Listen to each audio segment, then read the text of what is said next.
Hi everyone, কেমন আছো সবাই? আশা করি সবাই খুব ভালো আছো, আমিও ভালো আছি। Welcome to Suri's blog. তো এই দেখো, এখানে আমার হাতে হচ্ছে একটা রোজ। দেখে মনে হচ্ছে না এটা আজকেকারই, কিন্তু নয়, এটা ভ্যালেন্টাইন ডের দিনকার মিস্টার আদার আমাকে দিয়েছিল, যেটা আমি ফটো ভিডিও কিচ্ছু শ্যুট করিনি। আর এই যে কটা ফুল মন্দির সাজানোর পরে থেকে গেছিলো, তাই আমি বাড়িতে এসে দেখছি স্যার আবার এখানে জল দিয়ে গ্লাসে রেখে দিয়েছে।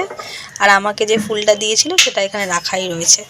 আর এই দিকে আমার এখন থালাতে আমি নিয়ে নিচ্ছি হচ্ছে এতগুলো, কি বলো তো, এটা হচ্ছে বড়ি। এটা উড়িষ্যার বড়ি। এটার বয়স 1 বছরের মতন হতে যায়। তো এটা ডিবেতে রাখা ছিল, এখন আমি কয়েকটা রান্না করব। আর বাদ বাকিটা এখন আমি গিয়ে একটু রোদে দেবো, যেহেতু এটা অনেক দিন রোদে দেওয়া হয়নি। তো এই যে, আর এখানে বড়িটার মধ্যে দেখো 2 রকম বড়ি আছে, একটা সাদা সাদা, একটা কালো কালো। তো এখানে দেখতে পাচ্ছ 2 রকম বড়ি রয়েছে। তো এই যে এই কালো কালো মতন বড়িগুলো, এগুলো হচ্ছে বড় দাদুর বাড়ির বড়ি, যেহেতু এটা পুরো হাতেই সমস্ত কিছু করা। আর এইটা হচ্ছে সাদা সাদা, এটা হচ্ছে মিক্সিতে পেস্ট করে একটু বানানো, সেই জন্য এটা সাদা সাদা। তো এখন এটা একটু রোদে থাকুক, তারপরে কয়েকটা নিয়ে গিয়ে আমি রান্না করবো। এটাকে চুবড়ি চাপা দিতে হবে, দিয়ে এখন রোদে শুকাতে হবে।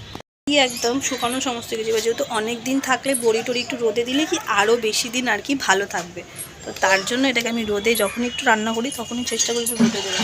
আর ওই যে দূরে দেখো, ওই যে ছোট্ট বেবি কিটিটাকে দেখতে পাচ্ছ, এই যে দাঁড়া দেখাচ্ছে, এই যে এইটা হয়েছে একদম ছোট্ট, এত কিউট।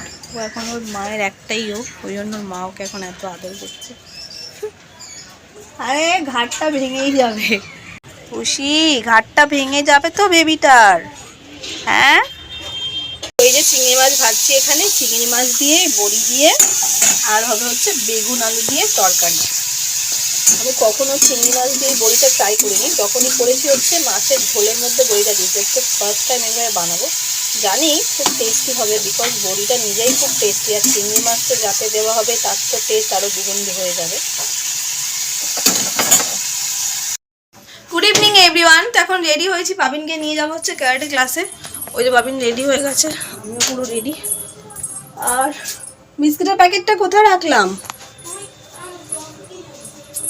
ও পাপা নিয়ে গেছে মনে হয়। হ্যাঁ, নেই। সাইডে সরে এসো। এখন রাস্তায় যেতে যেতে দিনহাটালাকে দেখেছি, মামাকে হ্যাঁ, সকাল স্কুলের সামনে পড়ছে, তারপরে এখান থেকে নেব। বানাবে তারপরে, তাড়াতাড়ি করে খেতে খেতে চলো। তো এই যে এখন ডিমকি মাখা নিয়ে খেতে খেতে যাচ্ছে, চটপট চলো, তার অলরেডি লেট করে ফেলেছে। আর যদি ডিমকি মাখা খাওয়ার জন্য ক্লাসে স্যার পানিশ করে তো খুঁজে নেবে তুমি, ঠিক আছে?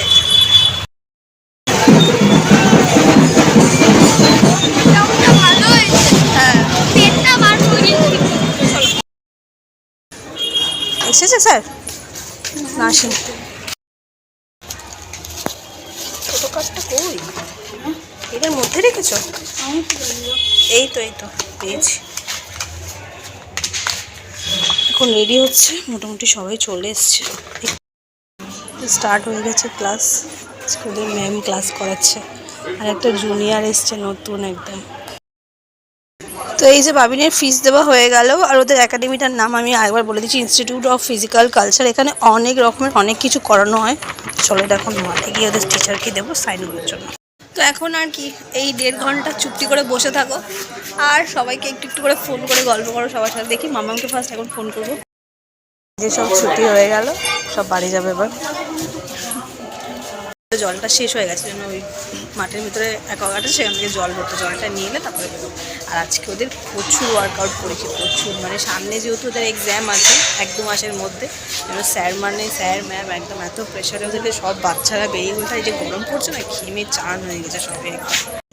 তো এই জাস্ট একটু আগে বাড়ি এলাম, এসে হচ্ছে রুটি টুটি করলাম, করে নিয়ে এখন বাবিনকে খেতে দিয়েছি। আর আজকে বাবিনের ডিমান্ড ছিল হচ্ছে পরোটা, ও ময়দার রুটি বলেছিল, বাট আমি করে দিলাম হচ্ছে পরোটা, যেহেতু আটাটা দেওয়াই ঠিক, বাচ্চাদের তো বেশি ময়দাটা দেওয়া ঠিক না। আর ও একদম মানে আটা রুটি টুটি একদমই খেতে চায় না। আর এখন আমার বর ফোন করে আমাকে বলছে আমি রাত্রে গিয়ে ডিনার করবো না, বিকজ ওনাদের অফিসের ওখানে পুজো হয়েছে, আজকে হচ্ছে খাওয়া দাওয়া। উনি ওখান থেকে ভোগ টোক খেয়ে নিয়ে বাড়ি ফিরে। আমার মাথাটা লিটারালি গরম হয়ে গেছে। আর 10 মিনিট আগে কলটা করলে তো আমি রুটিটা করতাম না, ভাত ছিল, বাবিনকে ভাত দিয়ে দিতাম, আমি একটুখানি ভাত খেয়ে দিতাম, দেন হয়ে যেত। কি আর করা যাবে, রেগে মেগে সব পরোটা করেছি, 3টে রুটি করে। তো চলো আজকেকার ব্লগটা আমি এখানেই শেষ করছি। যদি ভালো লেগে থাকে তো লাইক কমেন্ট শেয়ার সাবস্ক্রাইব করবে। সবাই সুস্থ ভালো থাকবে, আবার দেখা হবে কালকে ছোট্ট ব্লগ নিয়ে। প্লিজ সবাই মিলে আমার চ্যানেলটাকে প্লিজ সাবস্ক্রাইব করো, প্লিজ সাবস্ক্রাইব ফর মোর।